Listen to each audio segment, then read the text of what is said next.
Alhamdulillahi Rabbil Alamin. Wassalatu wassalamu ala rasulihil amin, Nabiyyina Muhammadin wa ala alihi wa sahbihi ajma'in. Radina billahi rabba wa bil islami dina wa bi Muhammadin sallallahu alaihi wasallam nabiyya. Allahumma anfa'na bima 'allamtana wa 'allimna ma yanfa'una wa zidna ilma.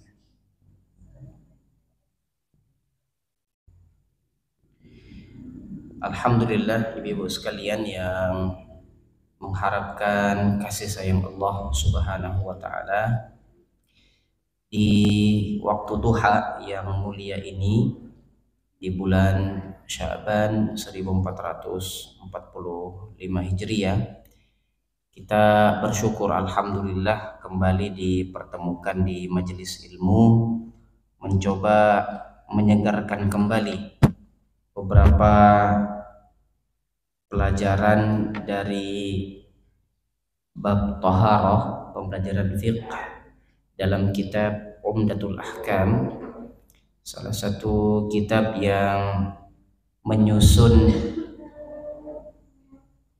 ajaran-ajaran Islam berdasarkan hadis-hadis Rasulullah Sallallahu Alaihi Wasallam, mengumpulkan hadis-hadis hukum, yang kita kenal dengan Umdatul Ahkam atau pokok, ya, atau tiang, hal-hal yang sifatnya inti dari hukum-hukum Islam. Sebagaimana yang kita ketahui bahwa para ulama menguatkan materi fiqh itu bermula dari Thaharah. Pertemuan sebelumnya kita sudah membahas walillahil hamd berkaitan tentang pengertian Thaharah, kemudian wudu, ya, bagaimana caranya, sampai mencoba melihat bagaimana Rasulullah Sallallahu Alaihi Wasallam berwudu berdasarkan hadis-hadis sahih yang sampai kepada kita. Pagi hari ini kita akan membahas satu materi penting berkaitan dengan adab, bagaimana kita membuang hajat atau qada'ul hajah, juga masih berkaitan dengan bab Thaharah. Dalam Umdatul Ahkam ada yang disebut dengan babu dukhulil khala wal istitabah, bab pembahasan tentang bagaimana masuk kamar kecil dan bagaimana kita bersuci setelah buang hajat. Secara pengertian ibu-ibu sekalian, al-khala bermakna al-makan al-khali, wal muradu huna al-makanul mu'ad liqada'i hajatihi al-baul aw al-gha'id. Sumya bihi lianna muridul hajah yatlubul makan al-khali liqada'iha. Dalam istilah modern, kita diupayakan agar menggunakan istilah-istilah yang halus, ya, yang beradab. Misalnya mengganti istilah, mohon maaf, kencing dengan buang air kecil dan buang air besar. Tempatnya juga antara lafaz-lafaz yang paling halus itu akan dipilih, ya, toilet dan lain sebagainya. Bahkan di beberapa tempat umum sekarang tidak ada tulisan, cukup simbol saja. Ada gambar seperti laki-laki, seperti perempuan, itu sudah dipahami bahwa di sini toilet. Dalam bahasa Arab disebut al-khala, kha lam alif hamzah, khala. Kalau secara bahasa bermakna tempat yang sepi, tempat yang tidak ada orang lain. Diambil istilah khala karena orang yang ingin buang hajat tidak ingin dilihat oleh orang lain. Dulu di zaman jahiliyah ini sudah menjadi adab. Orang kalau mau buang air, mau buang hajat itu ke sahra, ya, ke padang pasir yang khala, tidak ada orang lain di sana. Nah, maka disebut adab dalam masuk dalam khala atau toilet untuk membuang hajat. Wal istitabah, pembahasan istitabah ini bermakna talabut tib, wal muradu huna tathhirul qubul wad dubur min atharil baul awil ghaid bihajarin aw ma li'annahu tibul mahal minal khabath at-tari alaihi. Nah, istitabah ini adalah proses bersuci setelah buang air kecil atau buang air besar, baik dengan air ataupun dengan batu. Nah, ini yang akan kita bahas insyaallah taala. Wasyari'atul islamiyah walillahil hamd kamilatun fil ibadati wal muamalati wal adabi wal akhlaq. Syariat Islam ini alhamdulillah sempurna dari segi ajaran ibadah, muamalah, adab, akhlak. Fama min syai'in yanfa'un nasu fi dzalika illa buyyinat wa raghibat fihi atau bayyanat wa raghabat fihi wa ma min syai'in yadurruhum fi dzalika illa bayyadathu aidan wa hadzarat minhu. Naam. Tidak ada satu kemaslahatan pun untuk manusia kecuali syariat Islam mengajarkan dan mengajak manusia untuk melaksanakannya. Sebaliknya, segala sesuatu yang dinilai akan membahayakan, memberikan mudarat kepada manusia, maka syariat Islam langsung mencegah dan melarang manusia untuk melaksanakannya. Nah, wa fi sahih Muslim an Salman radhiyallahu anhu anna al-musyrikin qalu lahu qad 'allamakum nabiyyukum kulla shay'in hatta al-khara'ah فقال أجل لقد نهانا أن نستقبل القبلة لغائط أو بول أو أن نستنجي باليمين أو نستنجي بأقل من 3 أحجار أو أن نستنجي برجيع أو بعظم. Orang-orang musyrikin penasaran dan bertanya, apakah Nabi kalian Muhammad Sallallahu Alaihi Wasallam itu mengajarkan semua perkara dunia sampai yang detail kecil-kecil? Mereka bertanya, apakah dalam Islam itu kalian diajarkan semua hal sampai yang detail kecil-kecil? Kata Salman radhiyallahu anhu, "Na'am, kami diajarkan sampai pada hal yang sifatnya sangat mendetail seperti jangan menghadap kiblat kalau buang air. Jangan menghadap kiblat atau membelakanginya. Dan kami dilarang untuk membersihkan kubul dan dubur dengan tangan kanan, harus dengan tangan kiri. Itu diajarkan. Dan kami tidak boleh bersuci dengan batu kurang dari 3 butir atau 3 batu. Itu diajarkan oleh Nabi Sallallahu Alaihi Wasallam. Dan kami tidak boleh juga bersuci dengan tulang-tulang. Nah, Masya Allah, ini beberapa gambaran betapa Islam sangat sempurna, mulai yang sifatnya tersembunyi, pribadi, privat, privasi, sampai yang sifatnya umum di tingkat negara, itu diatur di dalam Islam. Kita bacakan hadis pertama dalam bab ini, Ibu sekalian, dari Anas bin Malik an Anasin ibni Malik radhiyallahu anna Nabiyya sallallahu alaihi wasallam kana idza dakhala al-khala'a qala Allahumma inni a'udzu bika minal khubuthi wal khaba'ith. Hadis ini diriwayatkan oleh Anas bin Malik radhiyallahu anhu berkata, dulu Rasulullah sallallahu alaihi wasallam kalau ingin masuk kamar kecil, ingin buang hajat, beliau membaca doa, Allahumma inni a'udzu bika minal khubuthi wal khaba'ith. Nah, doanya adalah, ya Allah, aku berlindung kepadamu dari khubuth dan khaba'ith. Di antara makna khubuth Ini jamak dari khabith yang bermakna syaitan laki-laki, wal khaba'ith ini jamak untuk syaitan perempuan. Nah, jadi masuk ke kamar kecil, minta perlindungan dari Allah Subhanahu wa taala dari kejahatan syaitan laki-laki dan syaitan perempuan. Kenapa? Wallahu taala alam, nanti kita akan jelaskan di dalam syarah hadis ini. Kita bacakan dulu biografi singkat dari perawi hadis kita, yaitu Anas bin Malik bin Nadhr radhiyallahu anhu, Abu Hamzah Al-Ansari Al-Khazraji. Dia adalah anak yang dilahirkan di Madinah dari suku Khazraj.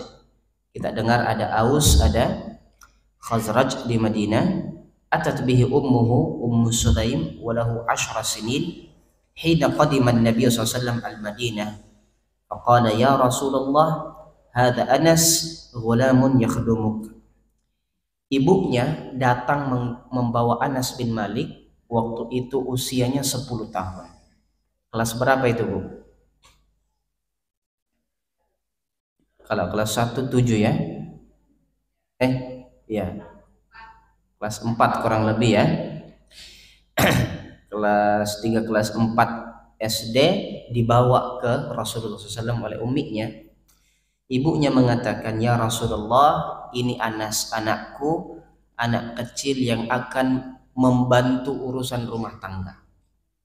Jadi menjadi khadim Rasulullah sallallahu alaihi wasallam. Kenapa? Saking senangnya orang Madinah saking senangnya penduduk Madinah ketika Nabi datang berhijrah, semua ingin memberikan apa yang dia miliki. Ya. Ada sahabat yang membagi rumahnya untuk Rasulullah SAW. Lantai atas untuknya, lantai bawah untuk Nabi SAW. Ada yang mau bagi hartanya dan seterusnya. Masing-masing memberi. Termasuk ibunya Anas ini tidak punya apa-apa, tapi punya anak kecil usia 10 tahun. Dia infakkan untuk Rasulullah SAW. Ini anak kecil bisa membantu kebutuhan rumah Nabi. Masya Allah. Faqabilahu Nabi SAW wa da'alahu wa qal, maka Nabi menyambut pemberian anak itu dan Nabi doakan Anas. Apa doanya Nabi? Allahumma akthir malahu wa waladahu wa adkhilhul jannah. Ya Allah, banyakkan hartanya anak ini, kasih dia rezeki banyak, wa waladahu, dan banyakkan anaknya, keturunannya nanti, dan masukkan dia ke dalam surga. Masya Allah. Ini doanya Nabi untuk siapa? Anas bin Malik. Ini anak yatim, tidak ada bapaknya, masih 10 tahun. Nabi doakan 3 hal: banyakkan hartanya, banyakkan anaknya nanti, dan masukkan ke dalam surgamu ya Allah. Maka Anas mengatakan, fara'aitu ithnatain wa ana arju tsalitsah. Saya sudah mendapati 2 dan saya menanti yang ketiga. Apa yang kedua? Apa 2 hal yang dia dapat? Banyak hartanya dan banyak anaknya, dan dia menanti yang ketiga apa? Masuk surganya Allah Subhanahu wa taala. Falaqad dufinat li salbi siwa walada waladi 125. Masya Allah.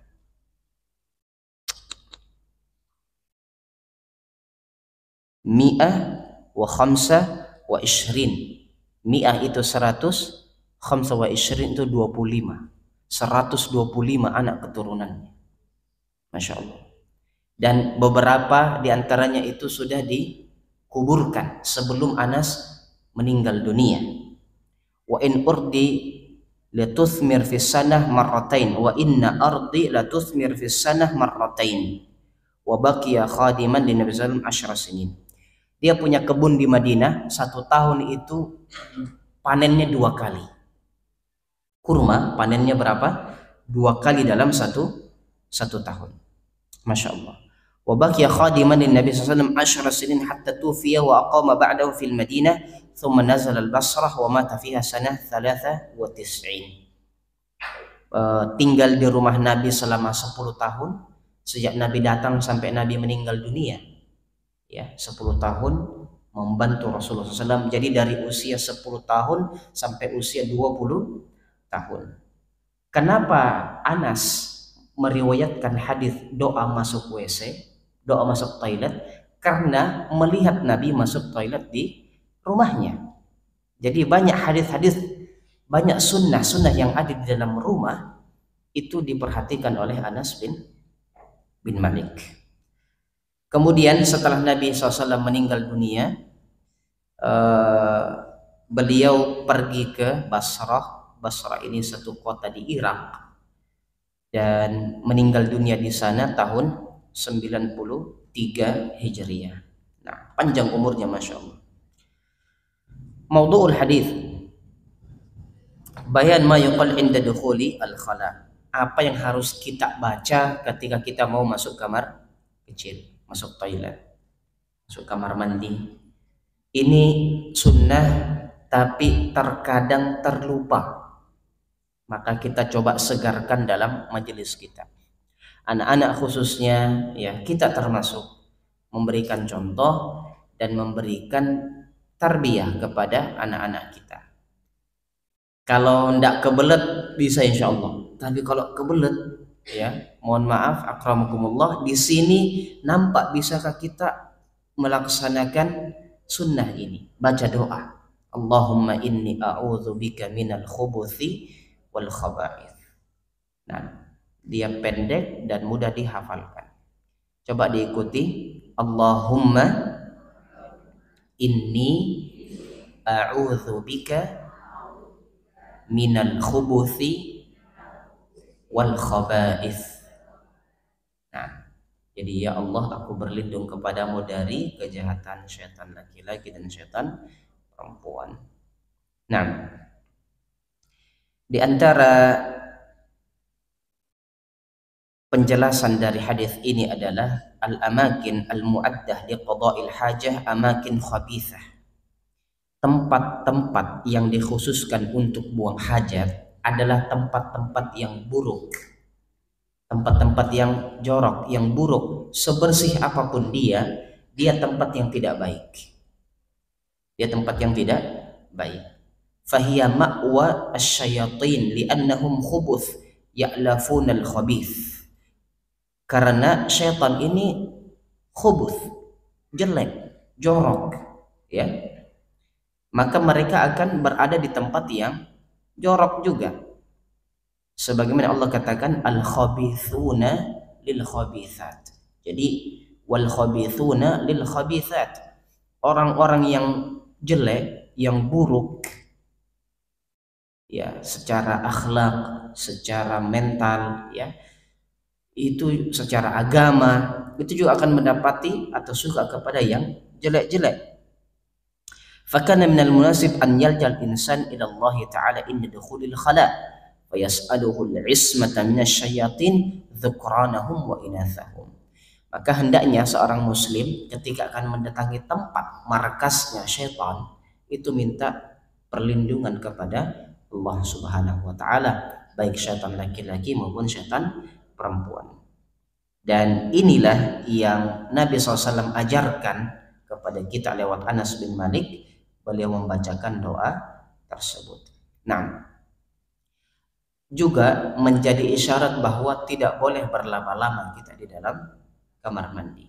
Selesai buang hajat, selesai, ya, tidak ada perkara yang lain. Jangan tidur-tiduran, ya, dan seterusnya.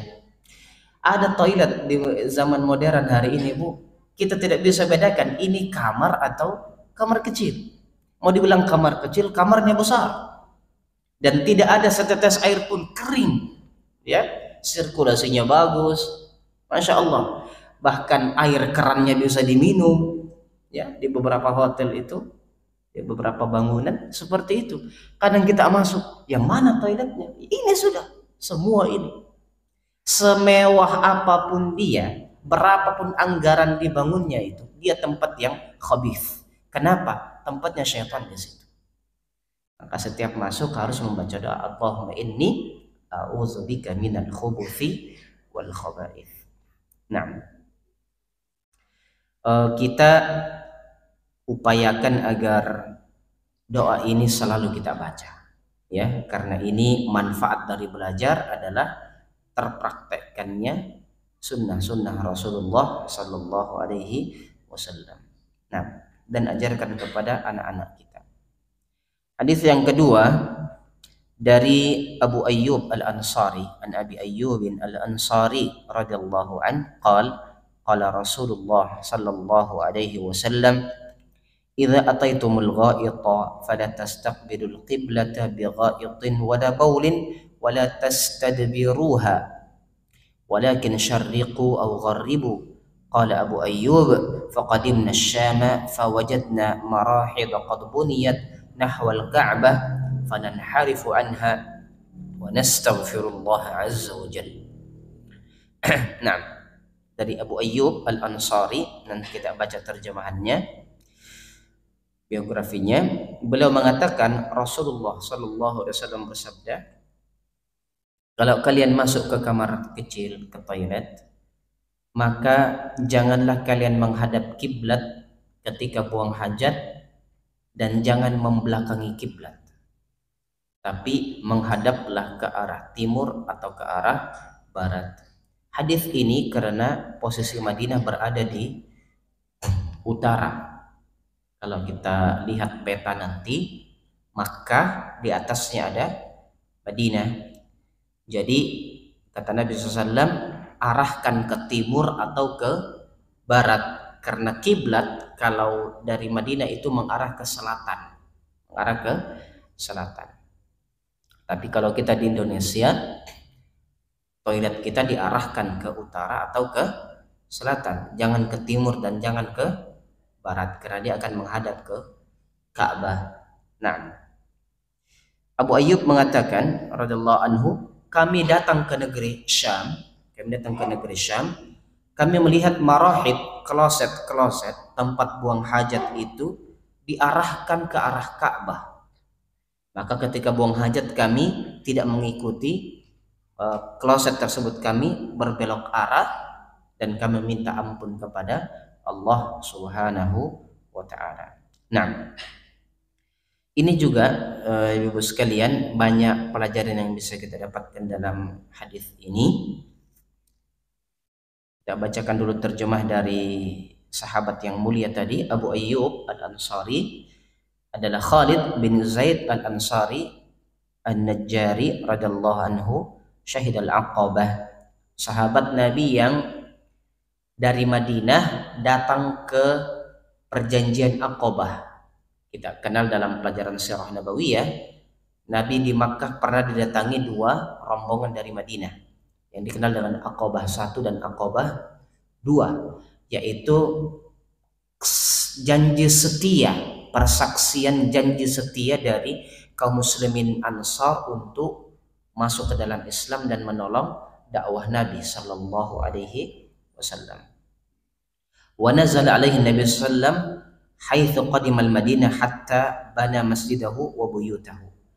Keistimewaan Abu Ayyub Al-Ansari adalah rumahnya beliau ditempati oleh Nabi untuk mabit sampai Masjid Nabawi berdiri. Jadi waktu Nabi hijrah dari Makkah ke Madinah belum punya rumah. Nginapnya di mana? Di rumahnya Abu Ayyub Al-Ansari. Jadi ini keistimewaannya. Kita senang kalau ada tamu, ya, keluarga dari jauh, ya, datang. Banyak juga keluarga, banyak juga kenalan, tapi rumah kita yang dipilih. Ya, bahagia kita, senang. Bagaimana, coba bayangkan bagaimana senangnya Abu Ayyub, rumahnya dipilih dari sekian banyak rumah sahabat di Madinah. Tentu keberkahan, ya, barakahnya Nabi itu tinggal juga di rumahnya Abu Ayyub Al-Ansari. Sampai kapan? Sampai rumah beliau berdiri dengan berdirinya Masjid Nabawi. Naam. Wa akha bainahu wa baina Mus'ab bin Umair wa syahida ghazwah Badar wa ma ba'daha. Naam, masyaallah. Beliau radhiyallahu anhu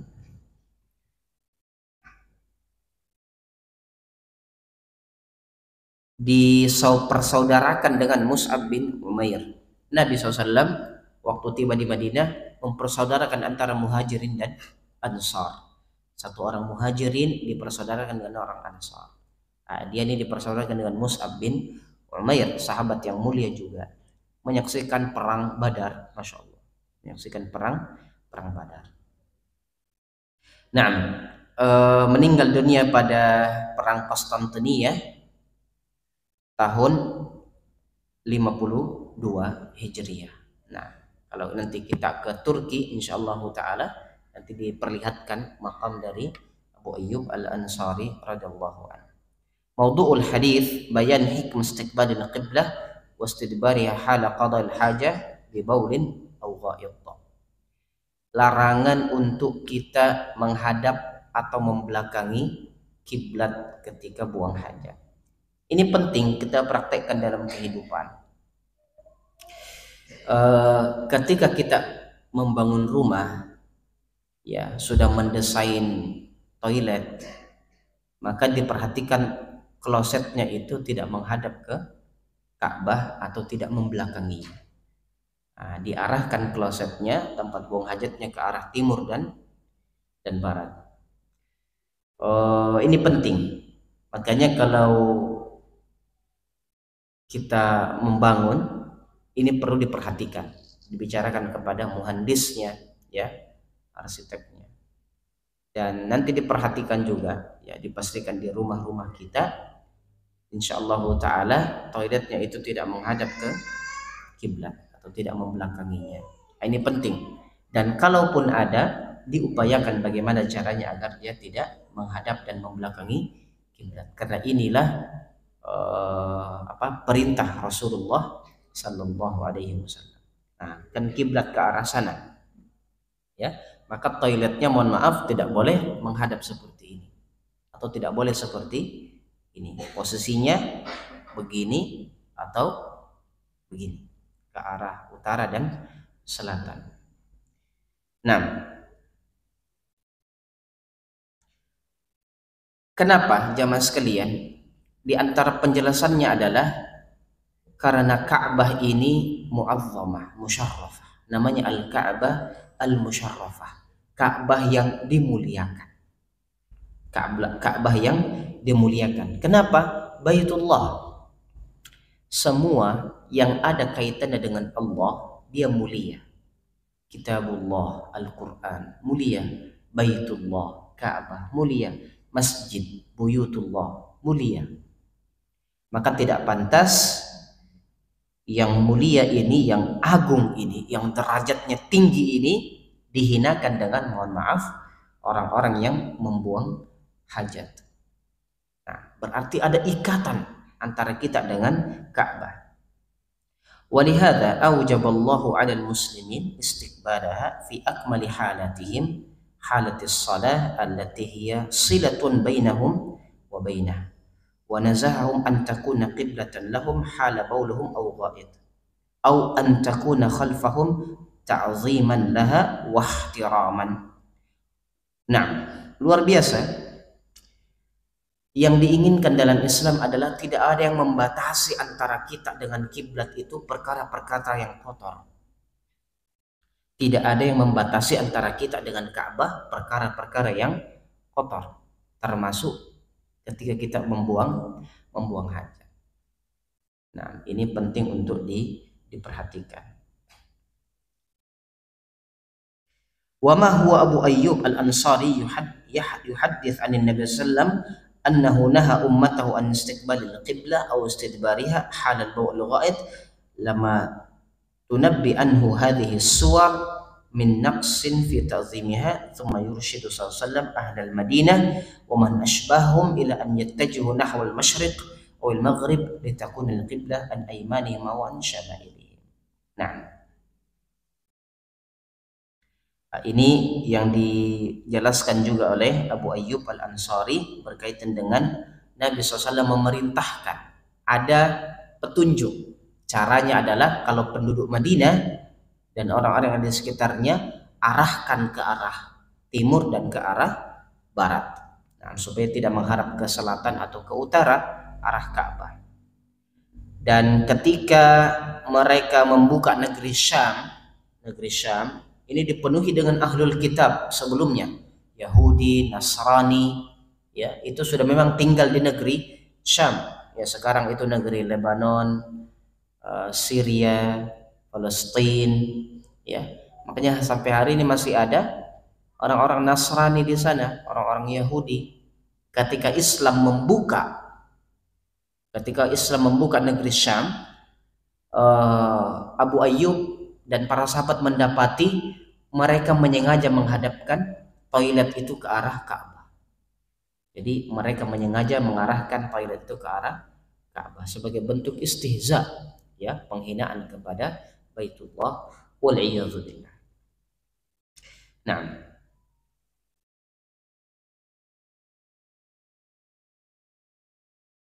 baik, dua hadis lagi insyaallah taala.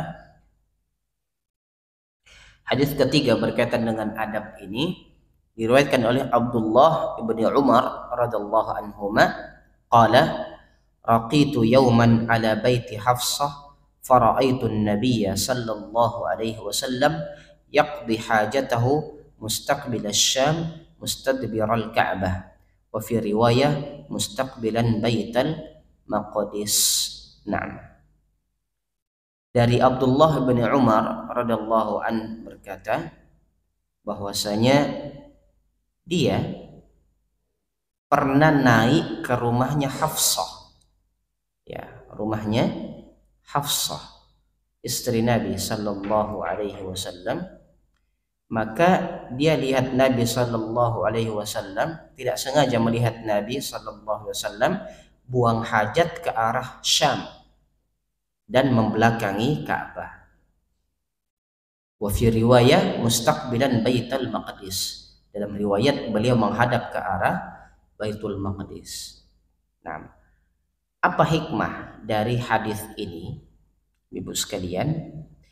Yang pertama diriwayatkan oleh Abdullah bin Umar, anaknya Umar bin Al-Khattab. Umar ini siapa? Sahabat Nabi dan juga mertua Rasulullah sallallahu alaihi wasallam. Nah, Abdullah bin Umar ini anaknya Umar. Makanya kalau kita katakan radhiyallahu anhuma untuk dua orang, untuk Abdullah dan untuk bapaknya Umar bin Khattab. Aslama ma'a abihi Umar, masuk Islam bersama bapaknya Umar, wa hajar ila al-Madinah walam yashhad ghazwat Badar wa Uhud li sighari sinnihi. Dia hijrah ke Madinah tapi tidak menyaksikan perang Badar dan perang Uhud karena masih sangat kecil sekali. Waktu itu umurnya masih sangat kecil. Wa ajazahu Nabi sallallahu alaihi wasallam fi ghazwatil Khandaq. Nantilah di perang Khandaq, perang Ahzab, baru diizinkan oleh Nabi untuk bisa ikut perang. Syahidallahu Nabi sallallahu alaihi wasallam bis salah wa syahida lahu aqranahu bil fadli wal wara'. Qala Malik baki ibnu Umar ba'da Nabi sallam 60 sanah yaqdimu alaihi wufudun nas yani litalaqqi al-ilm. Wa kana radhiyallahu anhu syadidut taharri wal ihtiyat fi fatawahu wa kullu ma yaf'aluhu bi nafsihi tufiya fi Makkah sanah 73. Nah, di antara keistimewaan Abdullah bin Umar adalah satu dari 5 abadilah. Ada 5 sahabat Nabi, anak-anak kecil, namanya Abdullah semua. Ya, ada Abdullah bin Umar, ya, ada Abdullah bin Abbas, ya, dan Abdullah yang lain punya keistimewaan, dikenal dalam dunia Islam al-abadilah al-khamsah. 5 Abdullah di zaman Nabi, semuanya periwayat hadis. Anak-anak kecil yang menghafal banyak hadis-hadis Nabi sallallahu alaihi wasallam. Setelah Nabi meninggal radhiyallahu anhu, Abdullah bin Umar ini masih hidup 60 tahun.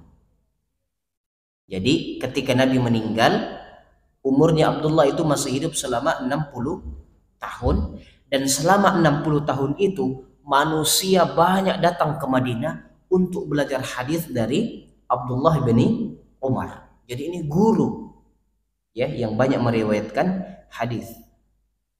Beliau sangat teliti dalam mengambil fatwa, dalam mengajarkan ajaran ini betul-betul hati-hati, memastikan bahwa ada landasannya kepada Rasulullah Sallallahu Alaihi Wasallam.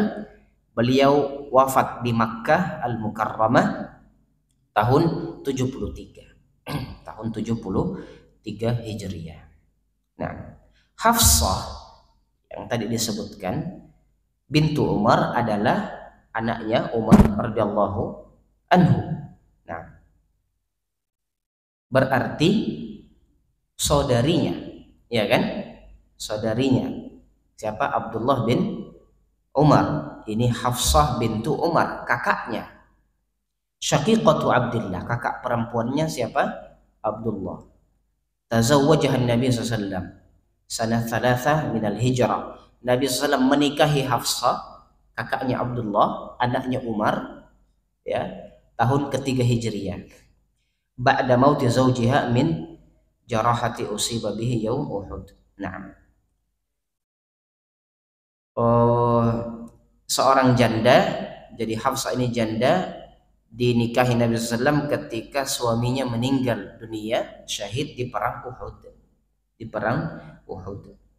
Fahiya ihda ummahatil mu'minin, satu dari sekian banyak ibu kita, ummahatul mu'minin.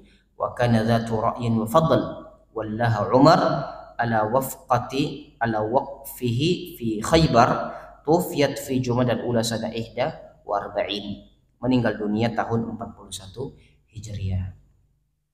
Nah,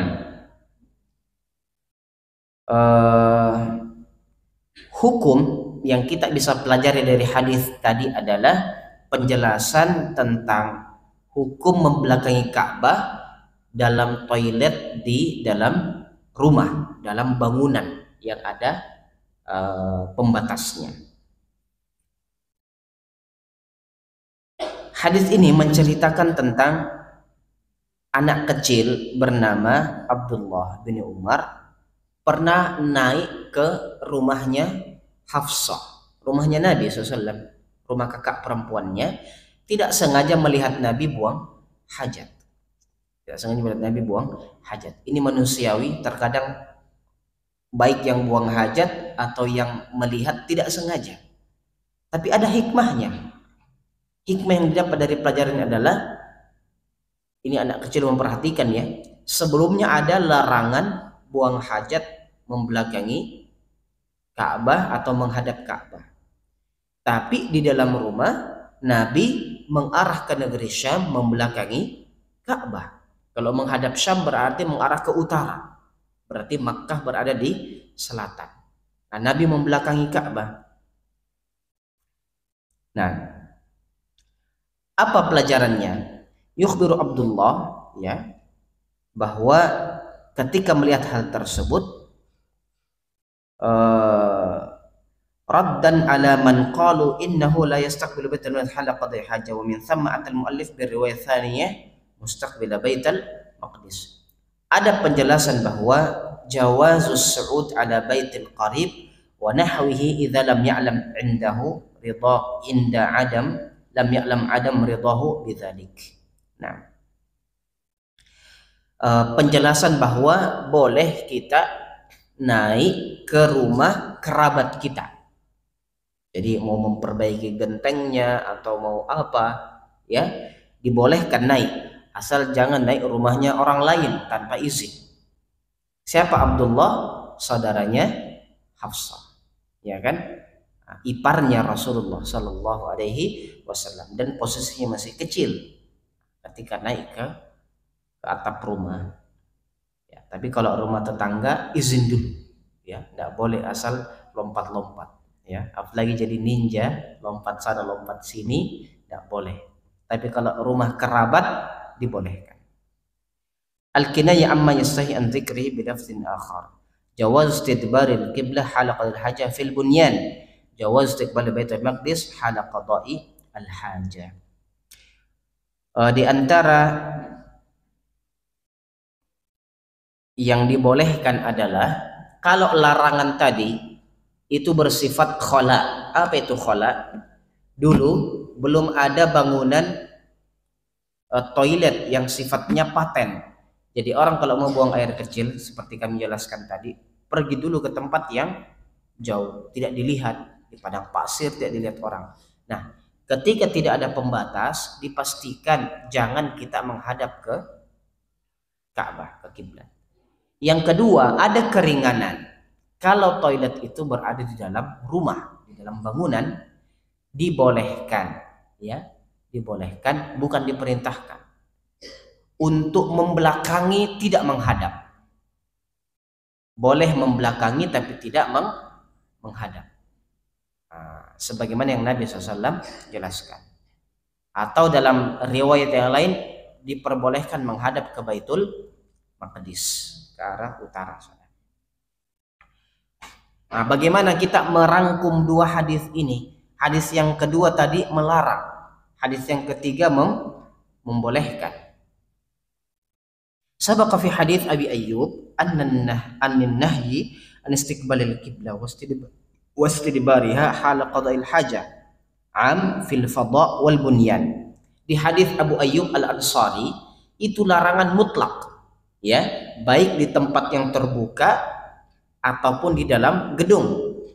Wa hadits Ibnu Umar yadullu ala jawaz istidbariha fil bunyan fa alaihi yakunu mukhassasan li ummi hadits Abi Ayyub wa yajuzu istidbaril qiblah halaqal hajah fil bunyan. Nah, kalau ada larangan, ini kaidah juga, Bu. Kalau ada larangan sebelumnya dilarang, kemudian Nabi mempraktekkannya, maka hukumnya adalah mubah. Hukumnya adalah mubah. Misalnya, namanya mubah berarti sah saja dilakukan, tapi jangan diperbanyak. Ya, boleh, tapi tetap terikat pada aturan yang pertama, yaitu larangan. Misalnya, ada hadis tidak boleh minum sambil berdiri. Tidak boleh minum sambil berdiri. Ya, minumnya duduk di antara adab minum. Tapi dalam beberapa kesempatan sahabat melihat Nabi pernah minum berdiri. Maka hukumnya, adabnya adalah harus duduk. Tapi tidak berdosa orang yang minum berdiri. Nah, tapi tidak sering-sering. Tidak sering-sering. Dalam hajat tertentu boleh minum berdiri. Ya, tapi yang paling utama adalah duduk. Nah, di antara yang pernah nampak minum berdiri adalah ketika beliau berihram. Ya, ketika mau sa'i, minum air zam-zamnya berdiri. Nah, tapi afdolihnya kembali ketika duduk. Dan penelitian kedokteran juga menjelaskan bahwa orang yang minum dalam kondisi duduk itu lebih sehat dibandingkan orang yang minum sambil berdiri. Nah, sama dengan buang hajat. Tadi dilarang secara mutlak. Tiba-tiba nampak bahwa Nabi pernah buang hajat menghadap ke utara, membelakangi Ka'bah. Maka hukumnya adalah boleh, dengan syarat toiletnya berada di dalam ruang yang tertutup, bukan di hutan yang terbuka, di pantai, di laut. Ya, kalau kita berada di tempat umum jangan menghadap Ka'bah. Tapi kalau dalam gedung boleh membelakangi, tidak menghadap. Nah, itu kalau darurat sekali. Darurat sekali. Insyaallah jelas ya, Ibu sekalian.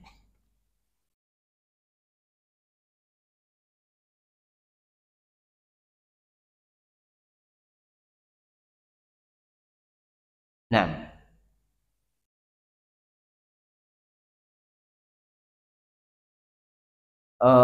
hadis terakhir, hadis keempat kita pelajari pada pagi hari ini dari Anas bin Malik radhiyallahu anhu. Anas bin Malik radhiyallahu anhu qala kana an-nabiy sallallahu alaihi wasallam yadkhulul khala'a fa ahmilu ana wa ghulamun nahwi ma'iya idawatan min ma'in wa anazatan falyastanji bil ma'. Al-anaza al-hirbah as-saghirah wal idawah ina'un saghirun min jildin.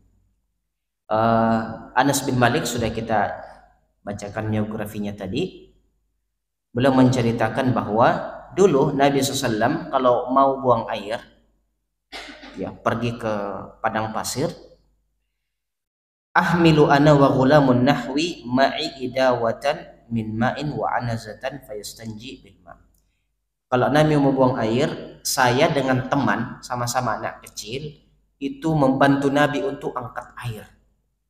Jadi mereka angkat air dan membawa anak panah kecil, bayan hukum istinja bil ma' min al baul aw al ghaid. Pelajaran besar yang bisa kita ambil dalam hadis ini adalah kita membersihkan, bertoharah, bersuci setelah buang air dengan air. Idawah bikasril hamzah ina'un saghirun min jildin. Jadi membawa idawah itu seperti ember tapi dari kulit, Nah, ini biasa di orang-orang di padang pasir bawa airnya dengan kulit. Ya. Penjelasan umum dari hadis ini adalah Anas di antara anak kecil yang membantu Nabi SAW bersama anak kecil yang lain, mereka berdua membantu Rasulullah SAW membawakan air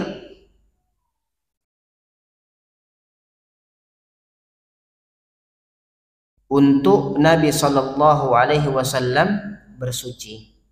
Nah, kemudian tadi diceritakan membawa anak panah kecil. Ini digunakan untuk Nabi SAW sholat. Jadi setelah bersuci, Nabi melaksanakan sholat. Nah, karena padang pasir yang luas, disunahkan kita memiliki sutrah. Jadi ukuran sutrah itu paling minimal, ya seperti dicontohkan tadi, seperti anak panah. Nah, ibu-ibu yang sering panahan, anak panahnya itu yang ditancapkan untuk sholat. Nah, jadi disunahkan kita menaruh sesuatu di depan kita untuk sholat. Nah, ibu-ibu kalau di rumah ya taruh meja kecil atau tas atau apa saja yang penting menghalangi kita dari orang lain yang lalu lalang ketika sholat. Nah, ibu-ibu sekalian yang dimuliakan Allah Subhanahu wa taala, di antara faidah dari hadis ini adalah kesempurnaan taharah itu dengan air. Kesempurnaan taharah kita dengan air. Mungkin bagi kita di Indonesia tidak terlalu heboh ketika orang bersuci dengan air karena alhamdulillah air kita banyak. Tapi di antara kisah unik yang kami dengar, beberapa teman itu dari selain kita terheran-heran ada yang bersuci setelah buang air dengan air. Tidak biasa mereka menggunakan air. Biasanya pakai tisu dan lain sebagainya. Nah, di sebagian kita justru bingung kalau tidak ada air. Kalau mereka bingung kenapa harus pakai air. Nah, karena dari kecil tidak biasa bersuci dengan air. Tapi yang paling sempurna adalah bersuci dengan air. Ada seorang sahabat mengumpulkan sunnah Nabi. Jadi bersuci dengan air pakai batu juga. Bersuci dengan air, bersuci dengan batu juga. Masya Allah. Untuk apa? Memastikan kebersihan. Nah, tapi kalau kita insya Allah ta'ala ketika dirasa cukup, ya, apalagi sekarang ada sabun pembersih, idznillah ta'ala itu sudah cukup. Alhamdulillah ibu sekalian, ini 4 hadis pertama berkaitan dengan adab toharoh, bagaimana kita buang hajat. Di antaranya ada doa dan cara-cara di dalamnya. Insyaallah taala kita sambung lagi di pertemuan berikutnya. Wallahu taala, apakah ada pertemuan nanti di Ramadan atau tidak, kami menunggu informasi saja. Sejauh ini kami cukupkan sampai di sini. Terima kasih atas kehadiran ibu-ibu semua. Mudah-mudahan majelis ini diberkahi oleh Allah Subhanahu wa taala. Ya. Saat ini pembahasannya masih sederhana ya, taharah, tapi ini asas, ini pondasi. Begitulah Islam disusun dari taharah, nanti kita masuk ke fikih ibadah insyaallah taala. Bagaimana kita mempraktekkan salat layaknya Rasulullah SAW salat. Dalam hadis, "Shallu kama ra'aitumuni usolli." Salatlah kalian sebagaimana kalian melihat aku salat. Nah, kita mau lihat kayak mana nanti Nabi salat dan kita praktekkan insyaallah taala. Nanti berlanjut sampai ke fikih puasa, zakat, ya, haji, ibadah-ibadah yang lainnya. Kemudian masuk ke pembahasan fikih muamalah, ya, fikih muamalah, bagaimana jual beli, apa itu riba, ya, kemudian utang piutang, wasiat, kita akan belajar faraid, ilmu waris, ya, masih panjang insyaallah taala. Mudah-mudahan Allah berikan kesehatan, keistiqomahan, ya, bisa belajar ke depannya biiznillah taala. Terima kasih sekali lagi dan mohon maaf atas segala kekurangan. Ada yang ditanyakan? Oh ya, silakan. Apa akibatnya jika buang hajat di tempat yang dilarang atau angker atau keramat? Keramat. Ya. Jadi mana baiknya Ustaz jika ingin buang hajat ada dua opsi, misalkan ketika sedang di pinggir sungai, maka sebaiknya buang hajatnya di air yang mengalir itu, ataukah dengan lahan samping air itu, misalkan di jalan tanah gitu. Karena sebagian orang Indonesia menggunakan sungai, tapi tidak sedikit juga orang yang banyak menggunakan buang hajat di sungai itu sendiri. Pertanyaan saya, mana yang lebih baik, apakah di tanah atau dengan air sungai yang mengalir? Baik, menarik sekali pertanyaannya. Semoga bermanfaat untuk kita semua. Tentang buang hajat di tempat yang keramat, ya. Saya tadi dengarnya kerabat. Kalau di tempat kerabat nggak apa-apa. Tempat keramat ini penting. Kaidahnya adalah tidak ada tempat yang dikeramat-keramatkan. Kita ini manusia, fungsinya adalah khalifatullah. Kita ini perwakilan Allah Subhanahu wa taala mengatur dunia ini. Maka tidak boleh ada tempat yang ditakuti. Khususnya anak-anak. Ya, terkadang mau takut ke kamar kecil, atau lagi di desa, di sungai takut gitu ya. Tempatnya keramat, tidak ada yang keramat. Cuma perlu diperhatikan, kalau tempat itu jarang dikunjungi manusia, berarti ada makhluk yang lain. Kita yakini, kita beriman kepada hal yang gaib. Maka langkah pertama yang kita lakukan ketika mendatangi tempat yang jarang dikunjungi orang, hutan misalnya, atau apa saja, ya, tiba-tiba di pinggir hutan ada toilet sendiri di sana.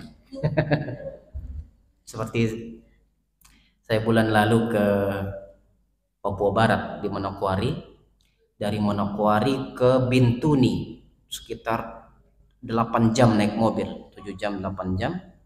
Masya Allah, naik pegunungan Arfak, ya, di Papua Barat itu luar biasa. Kebelet rombongan itu istirahat. Masya Allah, di tengah hutan ada camp, dulu digunakan orang untuk istirahat yang bangun jalan itu. Jadi bangun jalan di hutan, istirahatnya di camp itu. Sekarang ditinggal camp itu, ditinggal. Ada toiletnya, sepi, tidak ada orang. Di belakangnya ada sungai, hutan Papua. Bagaimana? Datang silahkan, ucapkan salam, ya, assalamualaikum ke daerah tersebut, dan masuk toilet dengan baca doa tadi, Allahumma inni a'udzubika minal khubuthi wal khaba'ith. Dah, tidak ada yang keramat karena kita baca doa. Penting juga segala sesuatunya kita minta tolong kepada Allah Subhanahu wa taala. Misalnya di toilet itu disiram dulu sebelum kita gunakan, supaya makhluk yang ada di situ bisa pindah sejenak. Nah, numpang nih kita manusia dan kita khalifah. Kita yang berhak di situ. Mereka numpang doang. Ya. Dunia ini milik kita, yang lain ngontrak bilangnya ya. Jin itu ngontrak atau ngikut sama kita. Nah, nggak perlu takut. Nggak ada yang keramat selama kita baca doa tadi. Atau ketika singgah di suatu tempat, Nabi berpesan, kalau kita turun di mana saja dalam safar, ya, yang kita baca adalah Bismillahilladzi la yadurru ma'asmihi syai'un fil ardi wala fis sama. Ini kan zikir pagi petang sebenarnya. Ada juga a'udzu bikalimatillahi tammah min syarri ma khalaq. Itu kalau dibaca, Bu, insyaallah taala tidak ada yang perlu kita takuti.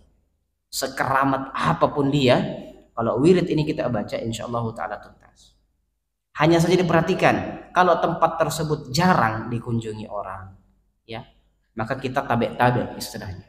Ya, assalamualaikum, ya, a'udzu bikalimatillahi tammah min syarri ma khalaq, bismillahilladzi la yadurru ma ismihi syai'un fil ardi wala fis sama. Atau ibu-ibu mau buang air panas nih, kadang kita rihlah, ya, tamasya, camp, kadang buat air panas tuh, buat mie goreng atau apa. Ketika buang airnya, kuahnya, baca bismillah. Kita tidak tahu di situ ada makhluk yang lain. Ya. Ada syekh cerita, sakit ini orang, kasihan, karena istrinya, mohon maaf, buang air panas di jendela. Kena anaknya jin. Karena anaknya jin, dia tidak baca bismillah, jadi langsung buka jendela, langsung buang air panas, ya, kena anak jinnya, kasihan, marah, diganggu keluarga tersebut. Tapi tidak apa-apa, dia ruqyah, selesai. Adab, ya. Jadi kalau mau buang air panas, baca bismillah dulu, bismillah, supaya dia pergi. Ya, jadi kita menyebut nama Allah. Termasuk tadi buang hajat, baca doanya sebelum masuk. Kemudian buang hajat di air mengalir. Air mengalir, pasti kita yakini air itu dimanfaatkan oleh orang. Ya, dan peradaban manusia bermula dari air. Kalau kita lihat Mesir kuno, Irak kuno, semua itu bermula dari orang yang tinggal di sungai. Ya, Mahakam juga seperti itu. Maka kita pilih, wallahu taala alam, kalau tidak sempat, ya, orang membangun toilet di situ, maka kita mengambil lahan yang ada di sekitar sungai, bisa menggali dan seterusnya.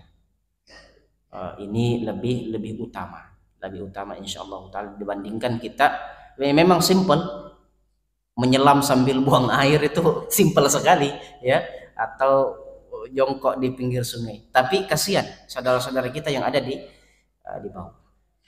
Nanti masuk hilirisasi, ya, ke bawah sana, jangan sampai, ya, jangan sampai. Yang merasakan pasti nggak ridho, gitu ya. Saya ingat di Jawa dengan teman-teman asyik rihlah, air terjun, ada juga yang terjun, ya, luar biasa. Nah, ini kan berarti mengganggu, ya, mengganggu. Tentu diupayakan. Kalau kaidahnya apa? Dalilnya apa? La dharara wa la dirara. Ini kaidah dalam Islam yang sederhana tapi menyangkut seluruhnya. La dharara wa la dirara. Islam itu melarang kemudaratan dan memberi mudarat kepada orang lain. Tidak boleh kita berbuat mudarat atau memberi mudarat kepada orang lain. Kalau kita buang hajat di sungai, memberi mudarat kepada orang lain, ini yang kita dikenal dengan la darara wala dirara. Nah, insyaallah lebih utama dengan lahan yang ada di tepi sungai. Insyaallah jelas, Bu, ya. Insyaallah. Ada lagi?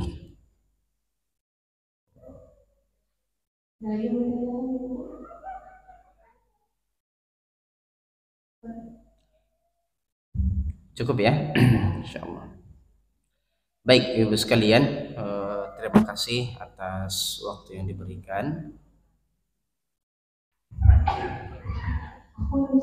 Ya. Jika sudah terlanjur membuat toilet tanpa sunnah yang tadi, bagaimana sebaiknya? Apakah memang diubah atau seperti apa? Iya. Kalau bangunan sudah jadi toiletnya, kalau dia hanya sekedar membelakangi Ka'bah, maka tidak apa-apa. Layaknya rumahnya Hafsah tadi. Jadi kalau toiletnya membelakangi kiblat tidak apa-apa. Misalnya menghadap ke sana ya, ke timur ya, membelakangi sini nggak apa-apa. Tapi kalau menghadapnya ke kiblat itu yang dirubah. Nah, disiapkan anggaran untuk merubah. Disiapkan anggarannya untuk merubah toilet. Bagaimanapun Ka'bah harus kita muliakan. Ada ini Ibu, kalau dicoba, baik Ustaz, bisa kalian. Nah, Mendapat siaran atas kalian hari ini. Mohon Ibu untuk doanya satu. ya. Baik Ibu sekalian, kita sempurnakan majelis kita hari ini, juga memantapkan doa kita untuk menyambut bulan suci Ramadan yang mulia, agar Allah Subhanahu wa taala panjangkan usia kita, diberikan kesehatan dan bisa memaksimalkan ibadah di bulan suci Ramadan nantinya. A'udzu billahi minasyaitonir rajim. Bismillahirrahmanirrahim. Alhamdulillahi rabbil alamin arrahmanir rahim maliki yaumiddin. Iyyaka na'budu wa iyyaka nasta'in. Ihdinas siratal mustaqim. Siratal ladzina an'amta 'alaihim ghairil maghdubi 'alaihim waladdallin. Amin. Allahumma lakal hamdu kulluh wa lakal syukru kulluh wa lakal thana'ul hasan. Allahumma lakal hamdu mil'us samawati wa mil'ul ard wa mil'u ma syi'ta min syai'in ba'du. Allahumma salli ala nabiyyina Muhammad wa ala alihi wa sahbihi ajma'in. Allahumma ghfir lil muslimina wal muslimat wal mu'minina wal mu'minat al ahya'i minhum wal amwat innaka sami'un qaribun mujibud da'awat. Allahumma ghfir lana wa liwalidina warhamhum kama rabbawna shighara. Allahumma barik lana fi Sya'ban wa ballighna Ramadan. Allahumma barik lana fi Sya'ban wa ballighna Ramadan. اللهم وفقنا لهداك واجعل عملنا في رضاك. اللهم وفقنا لهداك واجعل عملنا في رضاك. اللهم ارزقنا الاستقامة حتى الممات. اللهم ارزقنا الاستقامة حتى نلقاك برحمتك يا أرحم الراحمين. اللهم ربنا هب لنا من أزواجنا وذرياتنا قرة أعين وجعلنا للمتقين إماما. ربنا آتنا في الدنيا حسنة وفي الآخرة حسنة وقنا عذاب النار. وصلى الله وسلم على نبينا محمد وعلى آله وصحبه أجمعين والحمد لله رب العالمين. السلام عليكم ورحمة الله وبركاته.